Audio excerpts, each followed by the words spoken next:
For almost a decade now, I've said multiple times how the worst content on YouTube comes from YouTube pranksters. There is nothing more deplorable, heinous, or dog shit than a YouTuber doing pranks. Watching a prank video is more painful than walking in on your significant other cheating on you. There's only two unforgivable sins in the Lord's eyes, and one of them is watching pranksters, and the second one is not liking anime. It's just so fucking gross. This shit is so bad. Like, really fucking terrible, and the douchebags behind the prank channels are some of the most insufferable assholes the internet has to offer. The man who goatseed himself is probably a more likable content creator than the entirety of the YouTube pranksters combined. His asshole has more personality than all of the androids behind these garbage prank videos. It's truly abhorrent stuff. And you know what I'm talking about, the walking around in public and pissing on people's shoes and then saying, it's just a prank, bro, so they can't get mad at me. And if they get mad, they're the bad guy. I'm the victim here. I told him it was a prank. I don't know why he's upset. I just spit in his face. That kind of douchebag. Or swapping grandma's medicine out with ketamine, gone sexual. The worst people on the internet are the ones that are pulling pranks. Now, of course, they're all fake, but not every child knows that. And today, I'm going to tell you the story about a kid named Timothy Welks. Timothy Welks was a 20-year-old kid in Tennessee who grew up watching YouTube pranksters and aspired to be one himself. But he was never in on the joke. He never believed Santa Claus was fake. He thought the pranks he was seeing was real. And he had a plan to become a YouTube sensation prankster. His plan was to charge a family with butcher knives wearing a mask, and when he pulled this prank off 2 days ago, he was fatally shot and killed. What's especially wild about this story is this kind of prank, the robbery prank, isn't some unknown, taboo, uncharted territory kind of thing. He wasn't like Christopher Columbus discovering a new type of prank. This man was doing a very common prank. The robbery prank is one of the most common ones these insufferable assholes on YouTube will do, where they stage a robbery as a prank. They'll charge people with weapons like a fucking chainsaw or sometimes unloaded weapons or blades and shit while they're dressed as like Scary Steve from Minecraft and be like, give me your wallet and all your condoms, shit like this, and like shake them down for it. And then they'll be like, oh, it's just a prank, bro, you're not actually getting robbed. And like, oh, you jokesters, oh, you rapscallions, and that's the whole video. It's absolutely fucking terrible, but the people they prank are obviously in on it. It's all staged. Timothy Wilkes and other people like him don't know that. So Timothy chose someone that wasn't in on it, and he charged them with butcher knives as he was dressed up like he was from fucking Comic-Con, and he was shot and killed. And I don't know if this is real, but there is a source that was released by one of the publications that said it was the audio from the incident. And since this was filmed for a prank, there is clearly film of it that exists. But that hasn't been released. But I did hear audio. And his last words after the gunshots were, "It's just a prank, bro," as he was dying and crying. I don't know if that's real, but there is no doubt in my mind when this did happen, he absolutely shouted, "It's just a prank, bro." And those were most likely some of his last words. That is some of the saddest shit. You couldn't write a more poetically pitiful conclusion. To have been misled by these awful people on the internet to such a degree that you end up giving your life for the sake of a fucking prank. What an awful, awful, awful way to go out. The person I feel the most bad for is, of course, the man that shot him. He was a guy that was just acting in self-defense. He saw two people, Timothy Wilkes and his friend, both dressed up in masks, charging him with butcher knives, and he armed himself and shot. The dude's not like James Bond or Rambo. He wasn't going around hunting bad guys. He was getting charged by two people he didn't know with knives, so he armed himself and defended himself. And luckily he hasn't been charged with anything because he shouldn't be. It was clearly self-defense. Timothy Wilkes and his group were 100% in the wrong here, and it takes a real fucking psychopath to pull a prank like this. It takes someone extremely delusional to think that this is somehow an okay prank or anything like that. These fucking pranks are so stupid. The punchline is literally, ha ha ha, you thought you were about to die. Now, of course, in all the other ones, it's all fake and the people are clearly in on it, but in a case like this, Timothy Wilkes literally thought this was going to be a good prank. Like, he'd go up to these people, make them fear for their lives, and then at the end they'd all be laughing, slapping ass, and then grabbing themselves a little beer or something. I just don't understand how someone could be so incredibly delusional. It's baffling. It's absolutely shocking and disturbing that someone could actually think that charging strangers with a butcher knife and then saying it's just a prank would make everything okay. It's fucking wild. But yeah, I wanted to just talk about this story a little bit because for years now I've mentioned how these insufferable asshole YouTubers that command their audience of 11-year-olds literally brainwash them into thinking horrible things are okay or normal, and that a lot of these kids don't recognize that the shit they do is fake, and that's bad and dangerous. And this is exactly what I was talking about. Timothy Wilkes isn't the only kid that believes the pranks he sees on YouTube are real. I'm sure there's others, but none of the other ones are crazy enough to charge people with knives and wearing masks like it's the fucking purge. So it's just one of those freak things that was always going to happen when you have absolute fucking degenerates making dog shit pranks where they're like kidnapping their friends and putting them through Saw games and then saying it's just a prank at the end and then everyone's all smiles. Fucking ripping their dick off and then just saying it's a prank and they're like, oh shit, you got me, yeah, my penis is gone, should have seen it coming, that was a fucking epic prank, friend. It's crazy. Fucking crazy. Horrible situation here, and I feel horrible for the guy that ended up killing Timothy in self-defense. That's gotta be a traumatic experience for him, and, well, it's just a situation that should have never happened in the first place. Terrible. That's it. See ya. A few weeks ago, a big YouTuber named Kwite came under fire and got put in the crosshairs of the entire internet after some extremely serious allegations were levied against him. The allegations came from one person on Twitter in particular who released a massive document that accused him of some truly heinous things. And as a result, his ham was getting steamed, they were calling him a criminal, and just like the Thornberrys, Twitter went a little wild. They were judge, jury, and executioner and decided in the court of public opinion that Kwite was already guilty on everything he was charged with. So they labeled him a rapist. They were no longer allegations, all of it was presented as facts. This was as real as algebra now, and if you said like, hey, maybe let's wait to hear from the other side for a moment, you would have been labeled evil. If you even tried to utter the forbidden phrase of innocent until proven guilty, you would have been burned at the stake like it was the fucking Salem witch trials. It's also important to mention that it was more than rape too. They threw the entire kitchen sink at him. Every fucking horrible term you could imagine was all getting flushed down Kwite like he was a goddamn public toilet. He was labeled many awful things, and 2 days ago he came forward to debunk the entire thing in an hour-and-a-half long video, thoroughly going through every single accusation and pretty much tearing it to pieces with an incredible amount of evidence, and honestly just an incredible amount of bravery with some of the things that he publicly owns up to. Very personal, very big insecurities, such as like sexual performance and his anxiety regarding anything sexual, and even admitting to still being a virgin. There was a lot of things that he talked about here that I know for a fact couldn't have been easy, especially because now he put his face on it. Up until this point, Kwite hid his face. He hid his actual identity, but because of all of these accusations, he was doxxed from it, as I understand, and he wanted to showcase how seriously he was taking everything, so he dropped the mask and the hoodie and put his real face on top of this stinky shit cake that he was served, and he just brought down the brass tacks and laid out all of the facts as well as all of the context and a significant amount of evidence supporting his claims and debunking the things that the accuser was saying. This is probably one of the strongest rebuttals I've ever seen from an internet content creator when faced with serious allegations. The way Kwite has handled this is very, very impressive.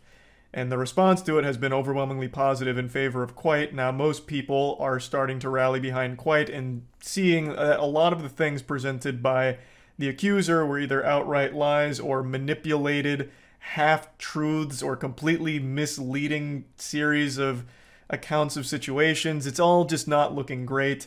And in response, they've also posted I guess what was supposed to be a receipt proving that they've seen a therapist for PTSD, I guess, but that's all really pretty shady and sketchy and also not super important to what's being discussed here. So overall, just isn't looking good for the initial accusations. And I just want to kind of talk about this whole situation, not so much the particulars of it, because that's not my place to really talk about it. If you want to see the whole situation, I highly recommend going to Kwite's video to get a full grasp on all of it. What I want to talk about is the mob mentality that instantly formed against Kwite while being completely against hearing his side of it or listening to anyone that wanted to wait before fully forming their opinion.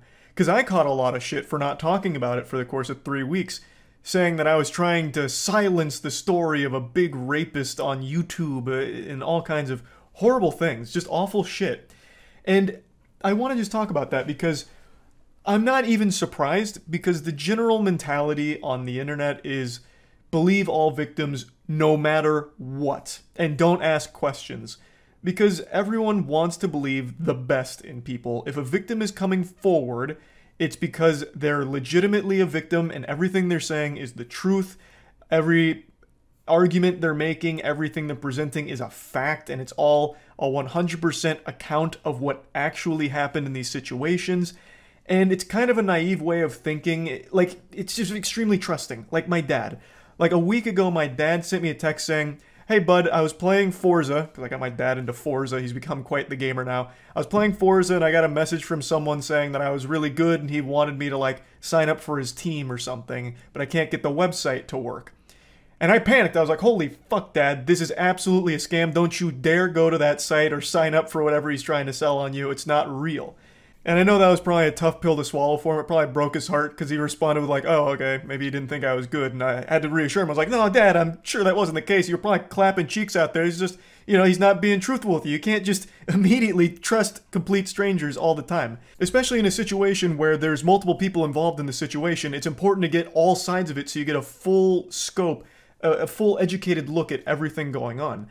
There's nothing wrong with seeing someone come forward and being like, holy shit, this is terrible, I'm sorry to hear all of that, but I'd like to wait to see all the other sides involved here before I fully form an opinion on all of this.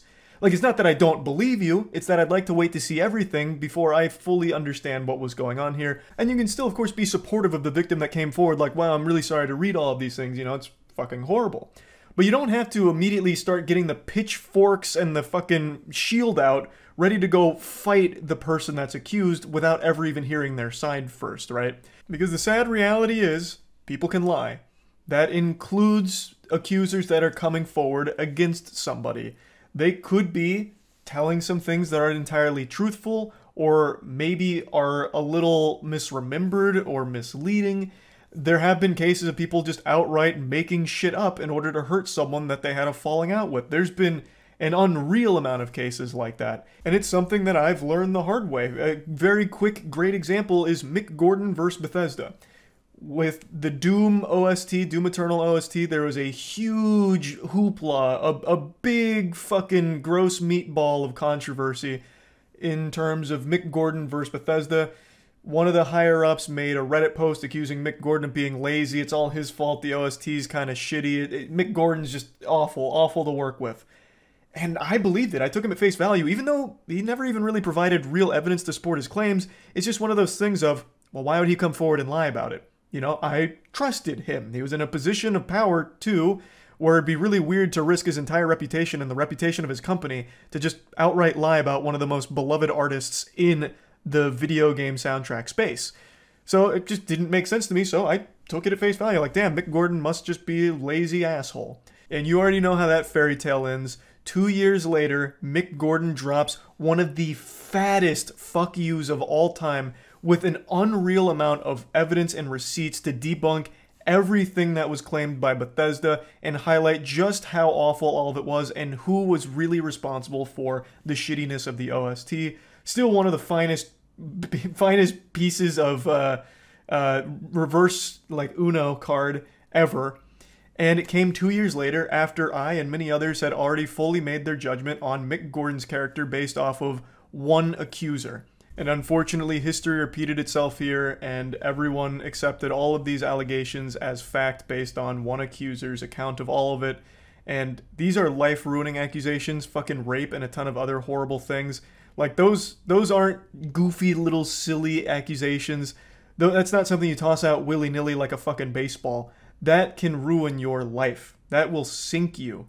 And people just ran with it. Didn't ask questions, didn't care to hear Kwite's side of anything. Everything Kwite did, they criticized. Like, I think he took down his Discord server and they took that as a deeper admission of guilt. Everything that happened only confirmed the accusations must be real. Everything that didn't happen, the longer Kwite waited, the more and more people were convinced that everything was truthful there because he's taking so long to respond. The guilt must be weighing him down. He's a rapist. And they kept pushing that everywhere. Twitter, all over the place. And now he's responded, and the shoe's on the other foot.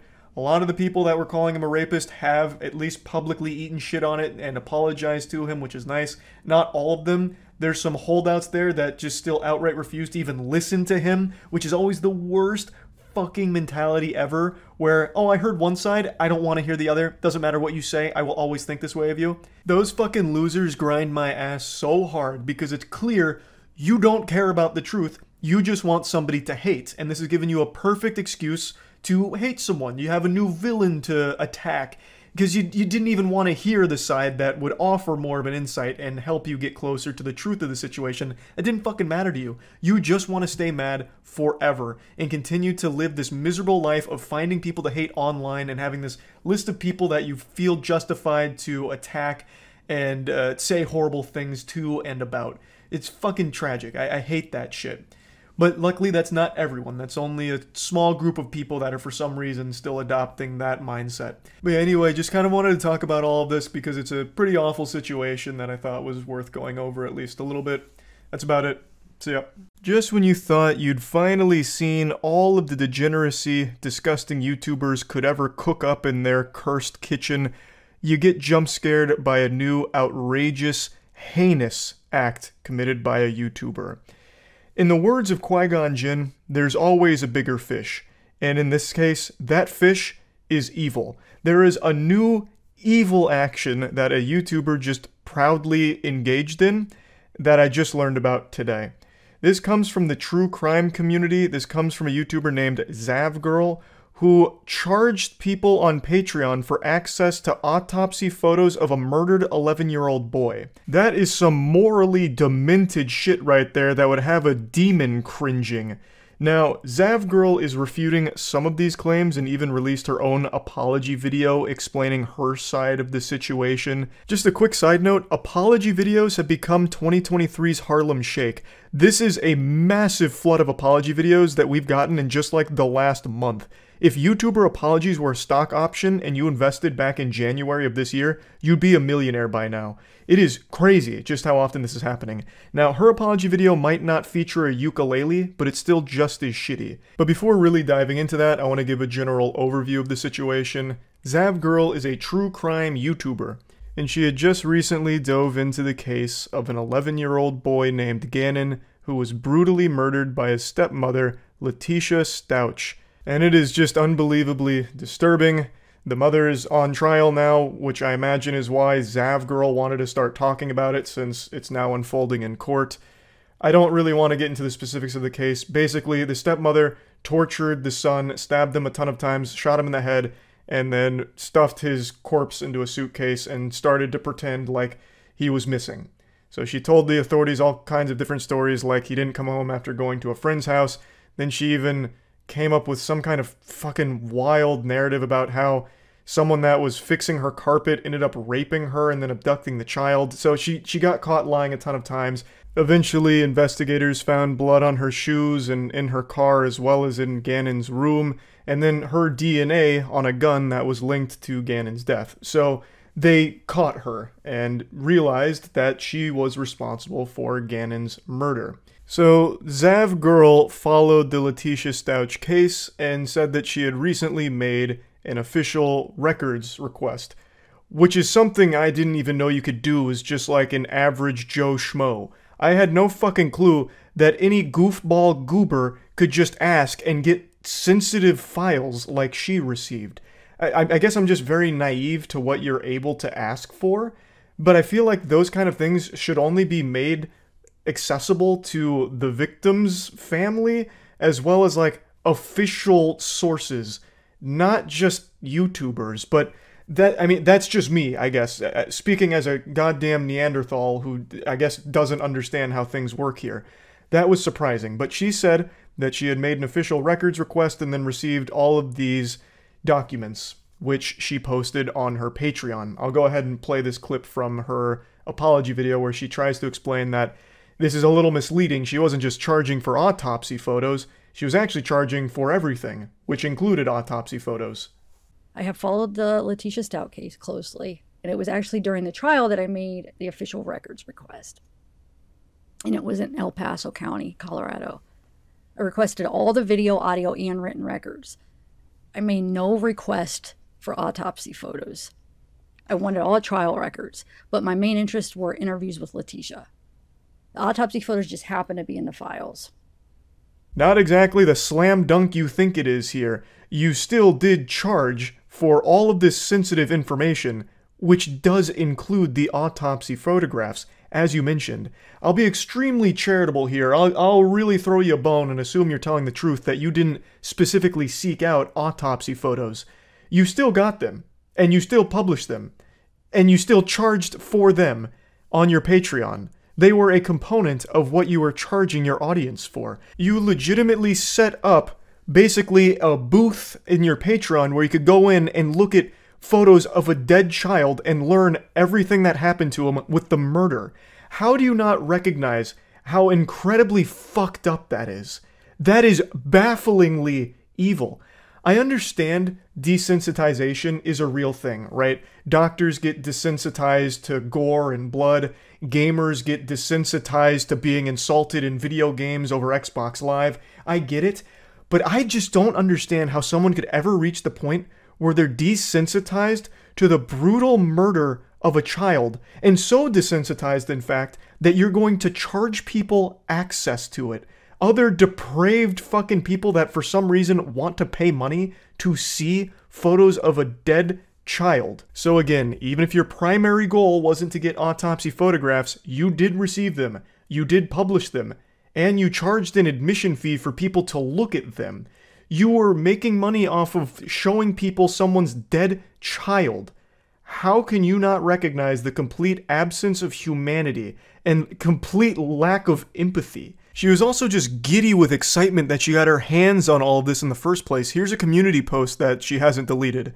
Well, and I think she has deleted other ones, but I'll get to that in a moment. But she said, "Hey you all, so I got a bunch of Letitia Stouch case files I'm going to be releasing. So there's some new videos and info, and also some videos they played in court, but the quality wasn't the best, so I have the originals where it's not a recording of a crooked TV screen. LOL! So if you're interested, keep your eyes out for my videos. I'm gonna get them out as fast as I can. There's some that might take me longer because, for instance, all the text messages, I like to read them for you, so those will take me some time, but I'm gonna try to get them out as soon as I can." Just a quick side note, she sucks fuck at writing. I guess she just doesn't believe in grammar. There wasn't a single comma to be had in this entire statement. It made it very difficult to read. It was just one long, random, vomited, evil thought that she put on the community tab here, with random capitalization of random words. I guess, you know, her pinky gets really excited and just slaps the shift key down mid-sentence sometimes to capitalize a random fucking word. But anyway, you can see the excitement here in this post. She is elated, celebrating like it's Christmas now that she has these records, because she's going to get a lot of content out of the records for her Patreon and for her YouTube audience as well. She was fucking roaring to go. And then she did. And she faced backlash even from her own community. So in the article I read about this situation, they referenced some of her community posts that I can no longer find. I don't know if they were deleted. So I just wanted to put that out there that these are no longer on her channel. But according to this article, she addressed the criticism in a lengthy statement saying, "The reality of the situation is that different people feel differently about this. Some people genuinely think making a video including the autopsy photos is bad, and I respect their opinion and feelings. Other people, like myself, think of autopsy photos and the coroner explaining them as interesting and informative, and are able to view it all in a more scientific, detached way. It's just one of those things where it depends on the person." Hey Zav girl, let me hit you with some cold water real quick. If you're the kind of person that looks at photos of a dead child and goes over the details on how they were brutally tortured and murdered and think to yourself, This is good content. This content's a fucking banger. This is going on Patreon right now. I'm gonna get fucking paid for this shit. Let's go. Then you're a bad person. That's the kind of person you are. You are an evil piece of shit person is what you are. This isn't like some kind of debatable position. This isn't a hot take for me. I don't know how she even thinks that there is a large number of people that think like her where, oh, we actually just look at photos of dead, murdered children in a scientific, analytical way. As we could learn from this, like, oh, look at that. Stabbed 1,000 times. This is very interesting. I'm giving that an updoot, and here's $5. Thanks for showing me this. That's not common. She literally dropped a, I'm sorry you feel that way, over this whole situation in her community tab, I guess. That blows my mind. That blows my mind. And this is something I've always wondered about from the true crimes community, if there's ever any actual empathy for victims from channels like hers. I know that there are some true crime productions that actually aim to do good by trying to solve cold cases, and I think there is like a legitimate effort to do something there that's more than just exploitative, whereas what Zavgirl does here is legitimately just exploitative. She is trying to capitalize off the trauma of this family and make money from it for her true crime channel. I actually don't know how she sleeps at night. According to the article, the community post continued and it went into her denying that the autopsy footage that she distributed showed genitalia. She said, I understand some of you have issues with me charging money on my Patreon for the video. If I was charging money for the autopsy files alone or something like that, I think I'd see your point. But in this case, I spent a lot of time and worked hard putting together a video lining up the coroner's audio and descriptions along with the appropriate part of the photos she is describing and editing it together to try and make it as informative as possible for the viewer. That's what I'm charging for, which I would hope you can agree is understandable. Zavgirl, I don't agree. It's not understandable. I completely disagree. Basically, what you're describing here is you made an autopsy photo montage where you synced up the photos of a murdered child's body with the coroner's explanation on how they were murdered and died. What the fuck is wrong with you? Like, I don't know why you think that that's effort worthy of compensation, or why you think that what you did is a good thing. This isn't informative by any means. You're not like a documentary filmmaker that's paying respect to the victims' families or anything like that. This is the most disrespectful shit ever. Like this is beyond reprehensible. If you were aiming to create an informative video about the situation, why do you need the photos to accompany it? You could just have the coroner's explanation of it. You don't need the photos there. Clearly the reason you had them there is because you knew people would maybe pay for morbid curiosity to see a murdered child, because there are some sick fucks in the world. That was clearly the intention behind having the photos there. Like, there's no other argument you can make for it, because again, if you wanted to just make a piece of content that was supposed to outline the horrors of this case, you could do that without showcasing the child's body. That's basic common sense. But I want to make it clear, even if you never published the autopsy photos, I still think what you did was exploitative and disrespectful to the victim and the victim's family. What you did here is not just provide details to a case to try and educate people on something horrible that happened or anything. You turned this case into a spectacle for your community to, like, give you impressions and engagement on. The goal of what you did here does not seem to be information or anything like that. The goal from you seems to have tried to be, like, a piece of entertainment about it, which is so fucked up. I didn't think any of the images were new. These photos were already public, although the video I put together with the coroner's voice was my own creation. I chose to put the video on Patreon because of the sensitive nature of the evidence. Putting the evidence behind a paywall meant added security, and I naively thought they wouldn't be made public. Well, that was certainly a dumb thing to listen to. Putting it on Patreon is still making the information public. You took private information and you published it on Patreon. A paywall does not mean that it's still private. It is easily accessible to anyone that wants to fork over a few doubloons to access it. Thus, the information is no longer private. The video I created with a voice from the coroner wasn't meant to be shared outside of Patreon, and I chose not to put the photos on YouTube, a public forum, where the views would have allowed me to make more money, and the photos would be seen by more people. Wow, you're such a saint. What an angel. She took a pay cut by only posting the murdered child autopsy photos on Patreon behind a paywall there, instead of posting it on YouTube, which I don't think you could even do on YouTube to begin with. What the fuck? What are you talking about here? Because the video was placed behind a paywall, rumors about the images not being blurred or being different than what was shown in trial started to surface. No photos shows genitalia. I have made no jokes about the photos. I don't even cuss on my channel, and I would never allow derogatory remarks about a victim. I realized my intentions were not communicated well. This is deflecting. It's not your intentions that people were questioning. The entire act of what you did here is a problem. It is disgusting what you did. It has nothing to do with your motivation behind doing it. The fact you did it at all is the problem. There's no intention that justifies it. There just isn't. There isn't an argument you can make that will, in any way, shape, or form, make it seem reasonable to have published the autopsy photos in any capacity, or made all of those private documents accessible through anyone that pays directly to you for the information. And again, even if you did make all of this publicly accessible without a paywall, releasing all of this kind of shit, the autopsy photos, coroner stuff, all of that, I still think it is exploitative because you are capitalizing off of it. I still think there wasn't really a good explanation for anything you did in this whole situation. So it has nothing to do with your fucking intentions. There is nothing you could have done that would have made this understandable in any capacity. So, yeah. She then goes on to say that her Patreon did get shut down for it, which sounds about right. That makes a lot of sense considering what she posted on there. And, yeah, that's kind of the whole situation in a nutshell. That's about it. See ya. How far would you go for TikTok views? Would you sell your soul? Slap your mother? Slap my mother? You better not. I'd come over there and bite your dick off. But what about going to jail for 3 years? Does that sound reasonable for TikTok views in exchange for that prison sentence? How bad do you want it?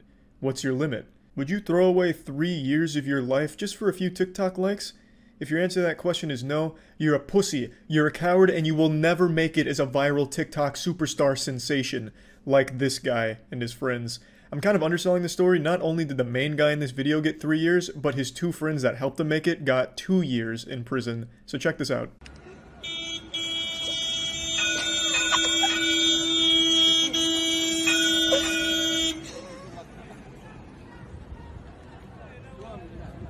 What an epic prank, am I right? That shit was too lit. I almost spit out my apple juice. They got him good. Those fucking idiots never even saw it coming. The stupid conductor of this train, multi-track drifting around, thinking he's gonna get his passengers to their destination on time. Nuh-uh. Not on this cool guy's watch. He busts out the desk, he pops in a cigarette to smoke. I mean, he's probably the coolest fucking guy I've ever seen in my life. He's got the desk out so that way he can have optimal angles to look at the Tinder profile pics of girls that don't meet his standards. He's definitely a kissless virgin by choice because no girl is worthy of his perfect lips because he's just the ultimate Adonis. So he's decided, let's smoke it up a little bit. The train, it doesn't matter. So he stops it. He says, hey, public transportation can suck on my fucking asshole. And that's exactly what they do. And now he'll be sucking on some buttholes in prison. This happened in Morocco. He was originally facing 5 to 10 years in jail, but that sentence was lightened to 3 years, and his 2 friends that helped him film this have 2 years in jail now. And I gotta say, it was worth it. This is the coolest video I've ever seen in my life. I'm sure that all the other inmates are going to be blown away by this dude's TikTok clout. They won't be able to get enough of his stories about this video going viral. Oh man, they're going to love that. Now obviously the main douchebag here is extremely pathetic, but I think the saddest people in this video are the one filming and the one that give him the coffee cup. These 2 goofy goobers got 2 years in jail and got none of the internet points for it. They didn't even have their names associated with this. They were faceless nobodies who got roped into this guy's awful, dumb fucking TikTok video and are now going to jail for 2 years for it, with none of the minor celebrity status attached to it. They got nothing. They're going to jail because they couldn't tell their friend that the idea was fucking stupid. These 2 guys are absolutely your classic yes men, too afraid to say no to anything and then let you make the worst fucking decisions. You don't want friends like this that always say yes. But these guys go the extra mile and not only say yes, but encourage the awful decision and actively participate in it. just out of pure desperation for just the tiniest bit of internet clout. They just want to latch on to the nipples of the pseudo-internet celebrity and get breastfed a little bit, just suckle on the titties and just a little bit of internet clout, which they didn't get, but they did get a nice prison sentence for it. Now, not to sound like your grandpa complaining about loud music, but TikTok is truly poisoning the minds of some young people. Like, this shit is crazy. Everyone thinks they're the protagonist of their own anime. Everyone has this main character energy about them where they are the center of the universe. And this is just a perfect example of it. I couldn't be happier that this douchebag and his friends are actually going to prison for this. They're just attention-seeking public nuisances, an actual hemorrhoid to society. Not to go full Joker on you. But yeah, TikTok is absolutely poisoning some people on there. It's taking us backwards down the evolutionary ladder. 100 years from now, I probably have to rediscover fire and relearn basic language, because all humans will know is stupid fucking TikTok dances and shit like that. But maybe it's bigger than that. Maybe TikTok is like this intergalactic plague. It's the reason we haven't been visited by aliens. It truly is like the great filter.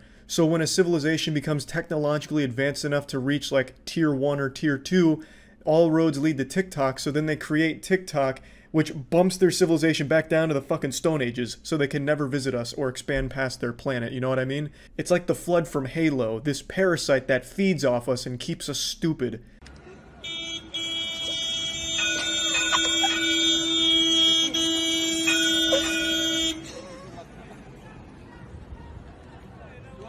To be honest, this just kind of looks like an elaborate suicide attempt that didn't work.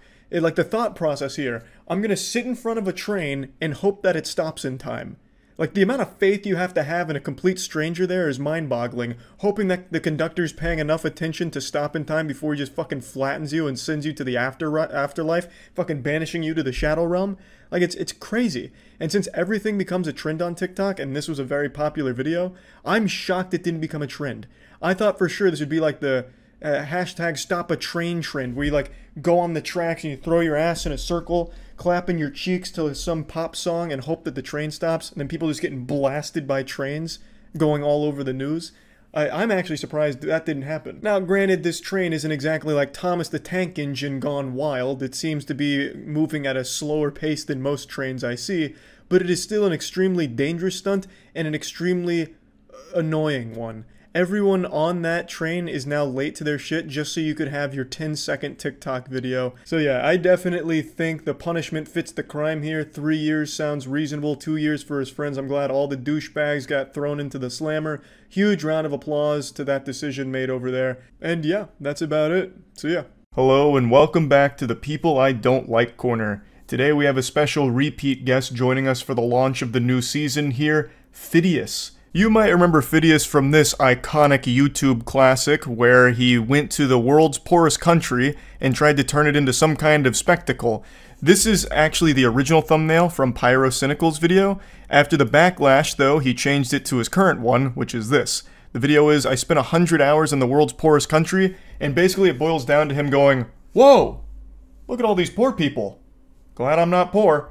That's kind of the entire vibe of the video. He tries to put some kind of wholesome, almost altruistic spin on it, but it falls entirely flat when the actual content is him going, oh, you're poor? This is how you live? Oh, ew. Oh! There's even a fucking scene in there where he goes to one of the classrooms and he pulls out his phone and basically just flexes on him saying like, I have the entire world's knowledge at my fingertips. They are not only from school, they are online, from the phone. They can access all the clever minds. I said this because only 10% of the population has access to the internet. I left the class and felt inspired. This scene is a particular flavor of goofy that you don't see that often. It's goofy mixed with delusion, a very powerful alchemy. If you pay attention to the clip, you can see the teacher give him a really confused look as he pulls out his own smartphone, and Phidias like kind of blocks him with Elon Musk's head as the teacher approaches, and then he cuts to a different clip. And so I'm pretty sure the teacher felt a little insulted here because Phidias is treating everyone there like they're stupid, and it seems like the teacher approaches him with smartphone in hand to just let him know like, hey, we do have technology here, you don't need to act this way towards us. At least that's the impression I get. Anyway, I'm focusing too much on this video in particular. I'm just using this to showcase why I haven't liked Phidias even before what we're about to talk about today. So this video was labeled as poverty tourism, where Phidias went to this country in order to use everyone there as props for his content to make money off the back of all of it. Half the video is spent saying how cheap everything is to the people's faces. There's also scenes where he goes to where people live and he's noticeably disgusted. It's a bad video, but there were arguments made that it came from good intentions. I don't agree with that. I think Phidias is a narcissist, and his entire intention here was just maximizing views, and spending 100 hours in the poorest country as some kind of YouTube challenge I think is completely tasteless. But the reason I mention that is because what he's done today has no arguments in support of Phidias. What he did today is going across Japan for free. That was his challenge video. And fundamentally, it's him just filming a series of crimes that he commits in order to go across Japan for free. I'm going to travel across Japan for free against these 3 YouTubers, and the winner gets $10,000. So I ask a stranger to give me some money. Oh my god, I love you! I'm not going to go through the whole thing because you're going to get the idea pretty quickly here. It's not just him doing it, he roped in 3 other YouTubers to be accomplices in the crime, which apparently in Japan is a pretty serious crime from everything I've read. The refusal to pay for the services of public transportation is treated as a pretty serious offense, more serious than this face I'm about to make. So you know that it's not something they take lightly. I've also read from a couple of sources that they're considering like an actual investigation into this situation, though I don't think anything's 100% confirmed there. But regardless, what he has done is still illegal. Now, in the beginning here, he asks a stranger for money so he can pay for the bus. I guess that counts because he's not using his own money, thus he is still traveling for free. To go down, so hopefully he doesn't ask me to pay. Get off? Yes. 680, yeah. 6. Only this. 80. No, no, man. 80. No. Police. No, no. Come on, police station. 80 yen. Because I was 80 yen short. In the police station, they started interrogating me and they took my phone away, so I couldn't film anything. Good lord, even the brain worms inside of his noodle must be in agony. When his neurons are firing, it just produces nothing but trash. The clout-poisoned mind that this guy has is so impressive, I think it actually deserves to be studied at some point. Just taking a peek at his frontal lobe and his thought process would be insightful. He gets detained for 5 hours in Japan, and the number one thing he was concerned about is he wasn't able to film it. I don't know how you even end up that fucked up. That is so degenerate and so embarrassing. He said the police eventually let him go and covered the 80 yen that he was short, so I imagine they just got unbelievably annoyed with this goober and said, enough is enough, we can't take the headache any longer, get the fuck out of here, we'll cover it, just leave us alone. So they send him on his way and he immediately goes and commits a series of crimes. So the police already knows me, so I'm going to disguise myself. Now, being disguised, I'm ready to sneak in the train. This is my train. So let's hope that nobody gets me. And now it's time to teach you how to get the train for free. So I'm entering the train and I will find the toilet and go straight to the toilet. Here is the bathroom. I will just lock myself the whole time in the bathroom. Man played Assassin's Creed one time and thought a hoodie up would solve all of his problems. It'd just be the perfect disguise. All the NPCs around him would forget that he exists as long as the hood's up. But unfortunately, it wasn't enough. He beelined straight to the bathroom in order to ride for free all the way to his destination. But it's the bathroom. People are going to need to use that at some point, so he gets some knocks on the door, and it starts to cause a little bit of an alarm from the authorities there that something is awry. You know, either this man's taking the biggest shit of all time, or the shit just took him. Or, the most likely explanation, this is a guy who's riding for free. He's breaking the law right now. So the authorities wait for him to get out of the bathroom. So I came to my destination now. I think he is waiting for me outside. And I was right. He was just waiting to catch me. So the only thing I could do is to pretend that I'm sick.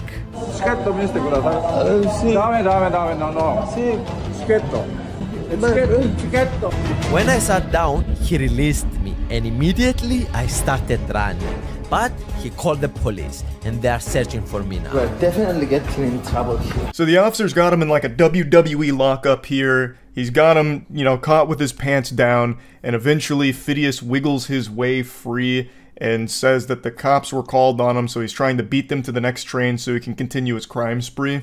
Now, I'm going to break the magician's code here and just speculate on something. I think this part is probably faked. I think it was real that he didn't pay and wasn't planning to, but when he did get briefly apprehended by the authorities there, I think what most likely happened is he paid for the ride he had just experienced and then is only pretending that he ran away from them.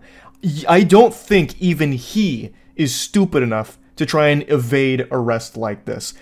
You would actually have to be one of the biggest fucking idiots on the planet to do this and also film it. I just can't believe that there's enough whippets in the world that you could hit that would damage your brain enough to think that any of this is a good idea.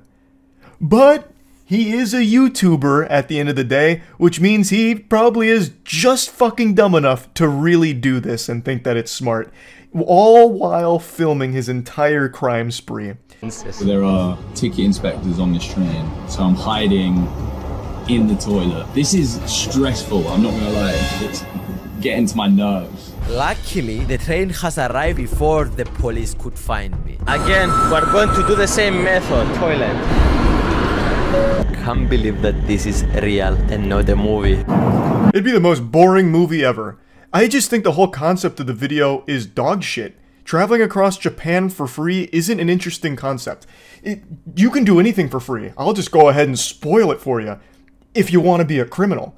Right now, you could go to the store and get a 100% discount off any item if you just take it and run. It's not like they've come up with like a clever plan or anything remotely interesting or entertaining. They just go to the shitter on the trains and sit there until they reach their destination. That's it. It's so fucking lame.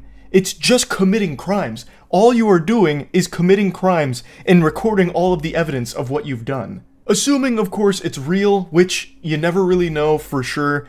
I think there's a good chance that all of this was real, but I also think there is a chance that it's fake, where they did just pay for their trip and pretend that they didn't, though in the beginning I am confident he did actually just try and exploit the kindness of that Japanese person who gave him money for the bus, and then refusing to cover what was missing and then spent 5 hours in the police station. All of that I think was legitimate, but I think there is a chance that all of the free train rides were faked. Because I really just can't imagine a world where this fucking goofball ran away from the authorities after he was caught in the bathroom after not paying.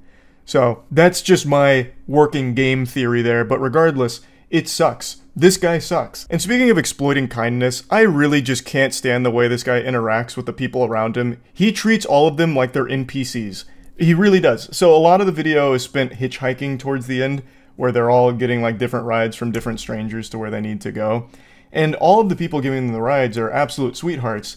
And Phidias in particular films all of it, of course, and just the way he talks to them makes it sound so condescending. Like he speaks to them like he thinks they're stupid.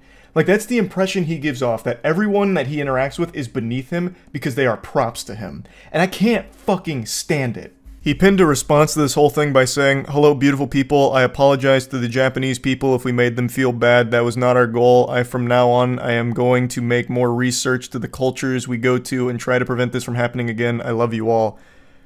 Actual 0 out of 10 response here. If this was a YouTuber apology tier list, this would be the biggest, fattest fucking F I could ever give. What are you talking about? You need to do more research on the cultures you go to prevent this from happening? Every culture in the world, this isn't legal. Even here in the States too, you can't just do things and not pay for it. I mean, you can, but you are breaking a law. You are a criminal. It's not like this is a Japanese specific thing here that was just a, "Oh, I'm so sorry guys, I didn't do enough research on the culture. This mistake could have happened to anyone." There is the checkpoint! All of my competitors in this challenge, they are amazing YouTubers, and I put all their channels in the description. Go and check them out and subscribe to them. I'm getting closer! This actually just made me giggle. Actually gave me a hearty belly laugh like Santa Claus here. Because he says, "Oh, all my competitors, amazing YouTubers, check them out, they're in the description." No, they're not. They're not in the description. Imagine being some of these 3 YouTubers that just broke bad here, went down a life of crime for the sake of this video, and still just don't even get your channel in the video itself. So you have really no way of easily finding them. They actually got nothing out of it except a potential criminal rap sheet, perhaps. That is the worst end of the deal. Phidias, I guess, gets some views out of it, which equal money. They get less than nothing. I also went back to the intro of the video just in case maybe I missed it somewhere. But no, he just says, I'm doing this against these 3 YouTubers and puts arrows to them without any mention of who they are. And then they all split off and run away. So there is no telling who they even are. They actually just got erased from this. That is how much of a narcissist Phidias is. He couldn't even bother to squeeze their channels in somewhere after they committed crimes for his video with him. That is the cherry on top of this shit cake. So yeah, I just wanted to talk about this a little bit. That's about it. So yeah. When you think of streaming, you probably think of someone playing video games or sitting in a hot tub, maybe even spreading their asshole if you're lucky enough. But today we're going to focus on a category called IRL streaming, which is where the streamer goes out in public and goes on little adventures like side quests in an MMO where they go and eat and hang out with friends and shit like that. Nothing wrong with IRL streaming, I want to get that clear. But there was a category of streamers, and still is, that their entire streams in the IRL category were just about harassing people in public with text-to-speech donations blasting to make everyone uncomfortable and just be this giant public shit stain. Just awful garbage, really. And today we're going to be talking about a guy who's more than a shit stain. He's the entire used and abused toilet at a fucking Comic-Con convention. His name is Sanchez, and he was an IRL streamer who would just go around insulting people to their face in New York and following them around, constantly just insulting them. He had donations on with text-to-speech, which would just blast slurs at people, so people would donate just to say slurs and shit like that. He's a young man who was so desperate for internet attention, he wanted to suckle on the juicy titties of internet clout. He looks like he still has his baby teeth in his mouth, and he wanted to chomp those teeth right onto that tender nipple of internet fame and take a big swig of her milk.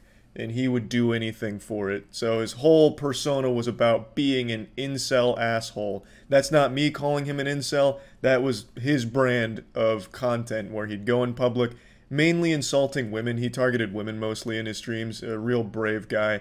I'll show you a quick clip of that. I feel like I need to include this in every video now I make about shit like this since common sense is dead. Don't go harass this guy or the people that watched this guy. You're not some hero by harassing them. You're just being an asshole as well. So don't do it. How you like that, Stacy? You like that? You like that? How about you put a gun in your mouth and pull the trigger? You like that, Stacy? You stupid bitch. You stupid fucking bitch. You deny me? You like that? You like that? Give me something to lose. I have nothing to lose. I have nothing to lose. I have nothing to lose. Hey cute boy, do Fuck you you. like old fat lesbian pussy? Go get Come and give SSRIs. me Go that take your young psych jizz. meds. Go take your birth control. Come on, take your birth control. Take it. Enlighten me on why I should even look forward to impregnating a woman. What do I have to look forward to? What do I have to look forward to? No, I want to speak honestly now. What do I have to look forward to? Seriously. What do I have to look forward to? Birth control.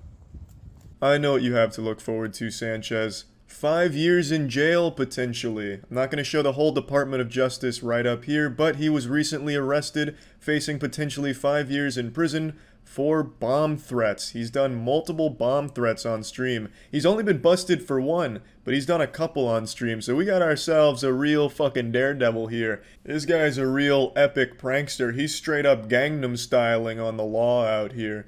The majority of his streams were what you just saw, where it's him having this like hate boner for women that he jerks off his little micro dick about in public and just yells at them and blames them for all of the problems that he has. Watching one of his streams is sadder than watching an ASPCA commercial. When I first saw his channel a couple months ago, I thought it was like a 13-year-old boy going through a phase. And it turns out I was right. It is a 13-year-old boy going through a phase, but he's trapped in the body of a 19-year-old douchebag.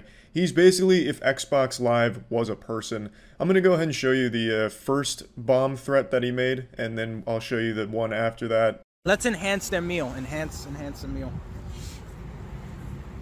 No, behind. You would still be doing this. Allahu Akbar. Allahu Akbar. Bomb detonation in two minutes. I take you with me and I kill all of you. I kill all of you right now. And I kill all of you for Allah. Fuck that shit. I'm gonna do it. I'm gonna fucking do it for Allah. I'm going to do it for Allah. Allahu Akbar. Come on, I do it. Bomb now. Bomb now. Yo, all of them scattered.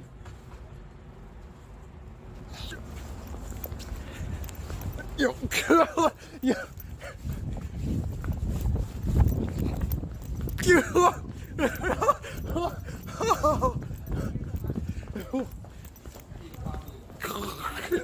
Holy shit! Holy shit! Good one. You fucking got him. Those idiots didn't have any idea that you're not an actual terrorist. You're just a fucking loser. Even when you're not making bomb threats, though, I still imagine this is how most people act when they see you. They just fucking leave in disgust. You're like if a septic tank found a video camera and hit go live. It's like the world is Whoville and you're the Grinch. Everyone's just trying to forget about you and avoid you as much as possible. Now, of course, the standard defense is, this is all out of context. He's actually a really good person. You just depict the worst moments. I mean, context doesn't help a fucking fake bomb threat or just harassing women in public or whatever, but I mean, that's fine. I have actually watched 3 full streams, start to finish. Not to flex too hard, but I only puked a couple of times. This shit was painful. Watching snuff films would have been less uncomfortable than watching his dog shit. Watching someone light my car on fire in front of me would have been less painful than watching his streams. This shit was brutal, but I did it just to make sure that there was no doubt that this guy was truly an abhorrent douchebag. He hasn't even accidentally been entertaining for even a split second. You'd think over the course of like 3 streams, 8-9 hours streams in total, that he did like fart at some point, which would at least be somewhat entertaining to someone, but not even that.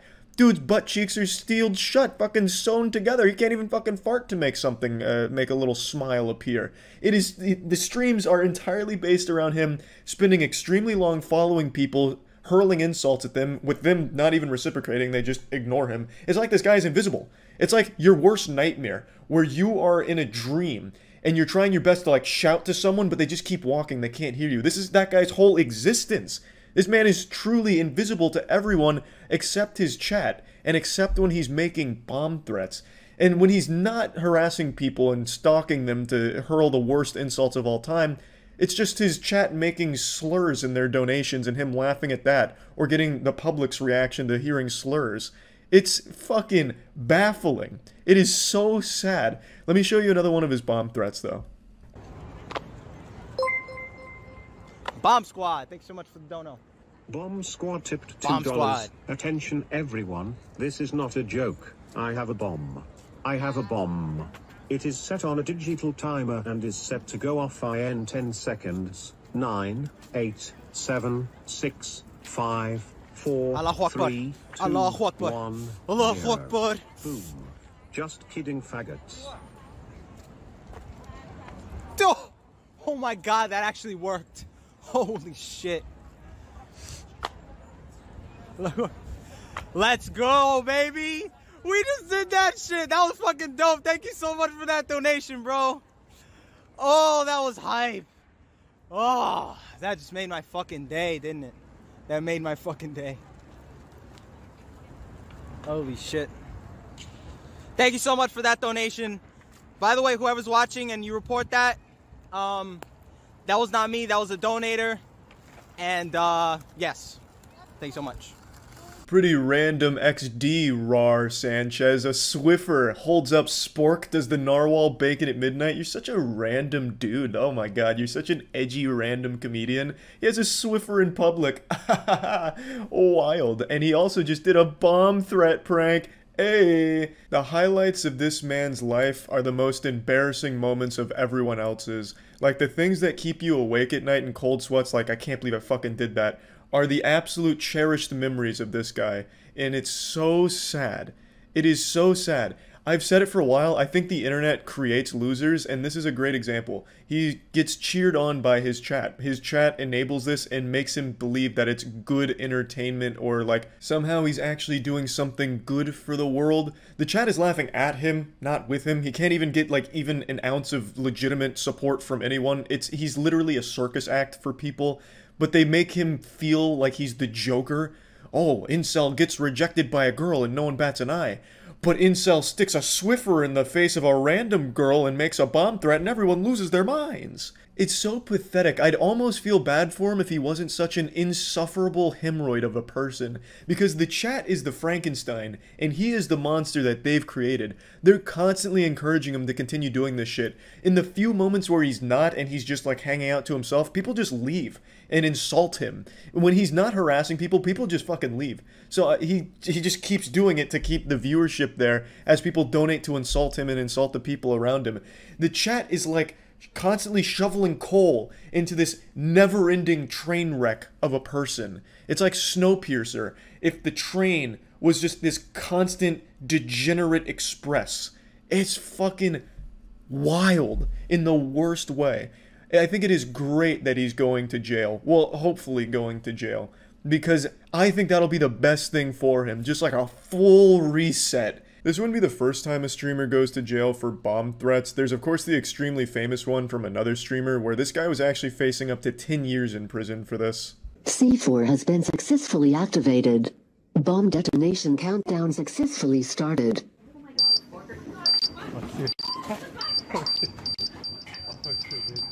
He did go to jail for this, but he didn't finish out the entirety of the 10-year sentence, although I don't even know if that was the final verdict with 10 years. He was released, I think like a year ago, or maybe even less than a year ago, I'm not sure, but he went to jail for it. So this wouldn't be the first time someone goes to jail for this shit if Sanchez does face prison time. But anyway, I wanted to share this story with you because it's a pretty wild one. Luckily, these kinds of streams aren't that popular anymore. IRL streams I've always enjoyed. I've always been a fan, but I've always hated like the public nuisance element of it where they feel like they're invincible because they have a fucking video camera going, so then they just start becoming huge fucking douchebags to everyone in public. So yeah, I just wanted to quickly share this story. That's about it. So yeah, this is another one of those sad situations where I have to admit Twitch chat was right and I look like a bumbling imbecile now.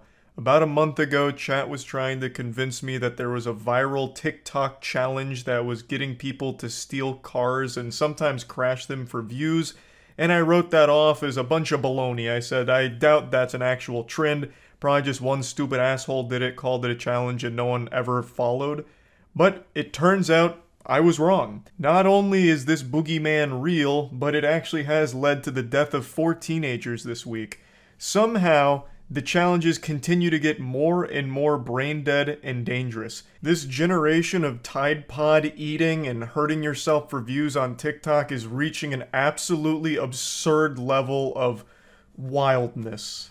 So, it's called the Kia Challenge. It's also not really a challenge, it's more of just a ruin your life speedrun tutorial. Basically, the only goal to be completed with the Kia Challenge is to steal a car and post yourself stealing the car on TikTok. It honestly sounds like it's something made by the CIA to catch potential car thieves. You're fucking instructing them to post evidence of their crime online, making it the easiest slam dunk arrest ever.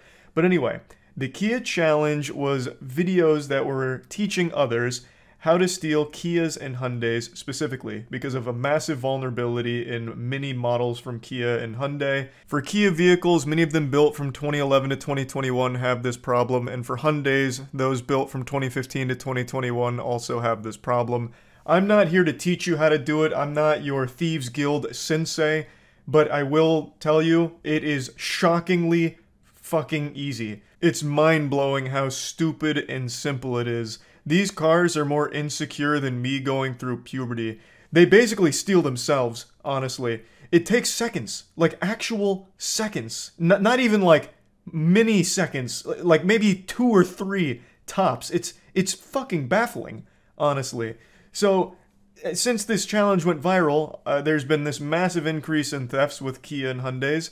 And this week it led to 4 teenagers dying. In a few of the Kia Challenge videos that are still available online, the people in them are driving recklessly, and in a couple of them even crash. However, this one happened to be a fatal single-car accident, killing 4 of the passengers here, and now the driver's facing a felony charge. Pretty sad story all around, and it all stems from a little TikTok trend. Just when you thought we'd seen the dumbest trends from that platform with like devious licks and shit like that, they've gone even harder now. But I think it's very important we discuss what a massive fuck up this is from Kia and Hyundai. How in the world, 2,000 years after the death of Jesus, with all the technology we have now, how can you have this massive vulnerability. It's obviously a massive problem here, so much so that they have now been served a class action lawsuit as of late September, because these vehicles that they manufactured during the time periods I listed don't have immobilizers on them, which, as I understand, is standard among pretty much all the other automobiles out there. I'm not much of a car guy. I don't know too much about that shit. I know more about the anatomy of a fucking alien than I would a car's engine and what goes into vehicles. But according to the lawsuit, the engine immobilizers are crucial, and they've come at Kia and Hyundai for not having them, stating that they valued profits over safety and security of their customers. And it also outlines just how big of a problem it's become. It is just an absolute epidemic with all of these car thefts with the Kia and Hyundai models here, and it all ties back to the lack of engine immobilizer, as I understand it. And it seems like this was a massive blunder here, because all the extra doubloons they were able to squeeze out of their profit margins is all about to whittle away here and probably end in some net loss with this class action lawsuit. It's a huge deal, obviously.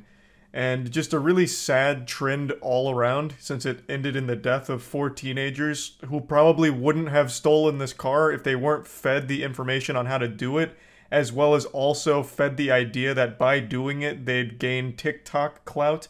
I believe at the time, and according to this article, the Kia Challenge category on TikTok, like the trend where all of these things lived, had 5.9 billion views across all of the videos there. Now, of course, not all of them were views on videos of people actually stealing the cars. A lot of them were people talking about how dangerous the challenge is. But there was, of course, quite a few videos actually showcasing just the blatant theft of Kias and Hyundais in there, in the Kia Boys area. And just fucking awful stuff.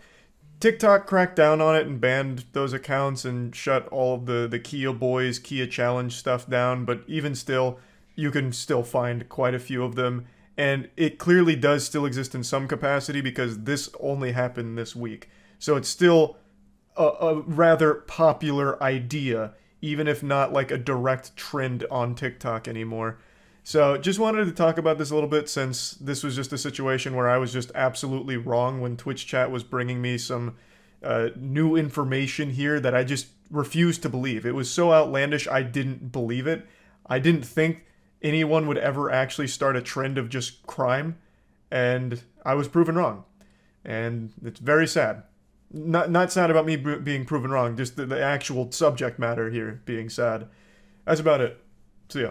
Shane Dawson, conspiracy theory king, arch enemy of Chuck E. Cheese, and now serial cat cummer. If you've been on Twitter or the internet in the last 24 hours, you've heard about the drama surfacing where Shane Dawson told a story about how he used his cat as a fleshlight and then cum rag. On a podcast like 10 years ago, he told a story that he spread his cat's leg, humped it, and then ejaculated all over it. Let me just play the clip real quick so we're all on the same page. I didn't penetrate. I laid the cat down on her back, and then I moved her little chicken legs, like, you know, spread open or whatever. And I was like, if I just, like, hump, but, like, on her tummy, like, that's not weird. Like, whatever. And then I humped it, and it kept going, and I came all over the cat. No, you did not. It was, like, my first sexual experience. No I was also, way. like, 19, so it's like, you know. Wait a minute. Wait a second. Did you just say you came on a cat? Guys, I think... What a story, Shane. Amazing. Not even J.K. Rowling could have told a better story than that one right there. In response to all this coming to light, Shane went to Twitter and posted a series of tweets that was just like, hey, you know, it's edgy humor from my past 10 years ago. I'm haunted by it. I sometimes still can't sleep because my asshole tingles just thinking about the disgusting shit I used to say. Just all in all, it's a joke. And I think that's totally fine. Everything should be allowed to be joked about. I think nothing should be off limits when it comes to comedy. But this joke is just really shitty, Shane. It's super fucking awful, and you can't use the excuse it was 10 years ago, because jokes existed 10 years ago. It's not like a modern invention with jokes. Like, comedy was there 10 years ago. Effective comedy. And speaking of effective comedy, go check out twitch.tv/moistcritical for the most gut-bustin', hoot-and-hollerin' streams you'll ever find. No one knows if he actually came on his cat or not. You'd have to ask the cat. But it's a really poor attempt at an edgy joke or storytelling joke because it's so goddamn hard to decide whether or not it's real or not. Did he fuck his cat? Did he not fuck his cat? He's Schrodinger's cat fucker because there's no telling. He structures it like it's a true story about how he fucking spreads his cat's legs goatsy style and then comes on it. It's very odd. And I have nothing against edgy humor. I think everything can be joked about and that's totally fine by me. A little tip to aspiring comedians: if you're trying to work with cat fucking material and a la Shane Dawson style here, maybe try and revise that and clean it up a little bit, make it a little cleaner with better delivery so people know you're joking about fucking a cat, because cat fucking material is not landing on the internet right now, it seems. So just a little pro tip for you there. But anyway, the reason why this doesn't work as an edgy joke, a story joke, or even a joke in general is because of the ambiguity on whether or not it's a joke or not, because you can't tell. And I guess that's kind of the point Shane was going for, like, ha, I want people to think I'm a cat fucker, but the joke's on them. I've never fucked my cat. I would never do that. I respect my cat. But I want them to think that I disrespected my cat with my cum. XD random lol humor. And this, I know it's 10 years ago, and that's when, the XD lol random rar hold your sporks in the air narwhal baconers at midnight, when that kind of humor was big. I understand that. But even back then, I can't imagine people would listen to that and laugh at it. It's not a story that really garners a hoot and a holler. It's not like a side-splitting story. It seems more like it's going for edgy shock humor, maybe, and failing on that regard as well. At best, people think you tell a shitty joke. At worst, people think you actually came on your cat. It's a lose-lose with the story you told. And, it's not a big deal that you want to joke about fucking your cat and coming on it or anything, Shane. You can do that to your heart's content, man. You can joke about fucking that cat till the cows come home, for all I care. I think everything should be allowed to be joked about. Totally fine by me, but you told a really shitty joke, and that's what people should focus on, how bad the joke is, instead of the subject matter of the joke. Because comedy, I, again, think should be not subject to all kinds of restrictions. Everything should be allowed to be joked about. So, entirely within your right, Shane. If you want to talk about fucking your mom, like, at one time my mom brought me these bomb-ass Totinos, so I bent her over the counter and I rim-jobbed her. If you want to make a joke about that, go for it. That's totally fine by me. But make it a good joke, not a shitty joke like this. All in all, probably the worst joke I've heard from a YouTuber, and I've heard some real stinkers, but this one takes the cake. You really have outdone yourself with this one past Shane, because now there's always going to be that lingering doubt, that implanted thought in the back of everyone's mind that follows you as to whether or not you really came on a cat. You told the joke so bad that the public perception of you is now a cat fucker to some people. That's pretty special. That's what makes this probably the worst joke a YouTuber has told. I don't think I can think of a single other case where YouTubers told a joke or a fake story that made people actually believe there was some type of heinous, rampaging cum maniac using animals as cum socks. It's fucking wild what you've done with the joke on this one, Shane. But anyway, that's it. See ya.